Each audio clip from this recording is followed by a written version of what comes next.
আপনারা দেখছেন বাস্তব উপস্থাপন। আমি রাজীব। নৌকাডুবির ঘটনায় নিখোঁজ সকলের মৃতদেহ উদ্ধার।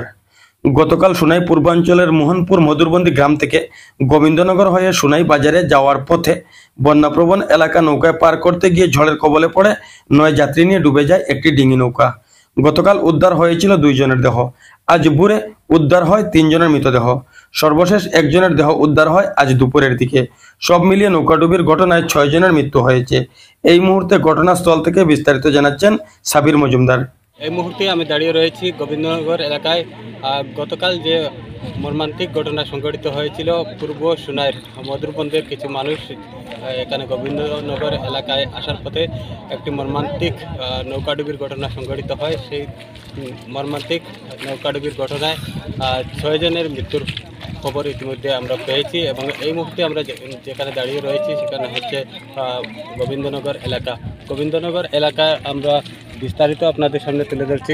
কিছুক্ষণ আগে 6 জনের মৃতদেহ এই এলাকায় নিয়ে আসা হয়েছে ময়নাতদন্তের পর এবং একে একে করে এখান থেকে মৃতদেহগুলি মধুরবন্দ এলাকায় নিয়ে পৌঁছানো হয়েছে এবং সেখান থেকে শেষ স্নান করিয়ে তাদেরকে আবারও এখানে নিয়ে আসা হবে।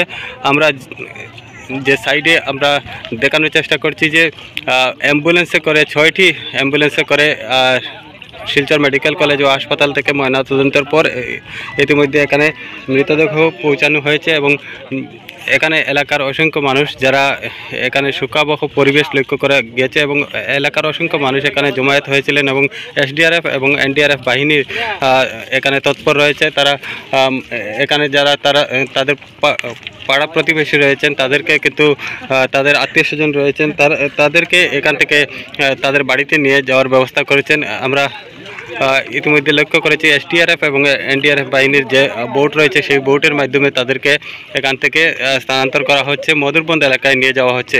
আমরা যে তথ্য পেয়েছি সকালে 3 জনের মৃতদেহ উদ্ধার হয় বুড়ে এবং তারপর আরেকজনের আরিফ আহমেদ নামে যে যুবক ছিল সেই আরিফ আহমেদের মৃতদেহ 10:30 থেকে 11টার ভিতরে উদ্ধার করা হয় এবং গতকাল 2 জনের মৃতদেহ উদ্ধার করা হয়েছিল। নৌকাডুবিতে যে মর্মান্তিক ঘটনা সংঘটিত হয়েছিল সেই মর্মান্তিক ঘটনায় 6 জনের মৃত্যু হয়েছে এবং ইতিমধ্যে তাদের ময়নাতদন্ত শেষে তাদেরকে বাড়িতে পৌঁছানো হয়েছে, এই এলাকায় পৌঁছানো হয়েছে এবং বিকালে সন্ধ্যার দিকে স্বাধীন বাজার এলাকায় তাদের শেষ কৃত্য সম্পন্ন হবে।